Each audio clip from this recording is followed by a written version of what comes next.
तुम्हारा कभी फिश फल पर दिखाया। क्या लेने आया है तू यहाँ? कुछ भी लेने नहीं आया, मैं तो बात करने आया हूँ भाई, पर तुझसे नहीं, पुष्पा बेन से।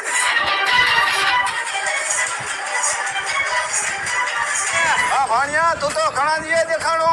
મને એમ થયું કે મારા કારામાં હું કરે ખબર કાઢતો આવું. તું તો ઓળખાતો નથી. બોલ બોલ ભાણિયા તારે શું જોઈ? મારે બીજું કઈ નથી જોતું, મારા મમ્મીનો ભાગ દઈ દ્યો.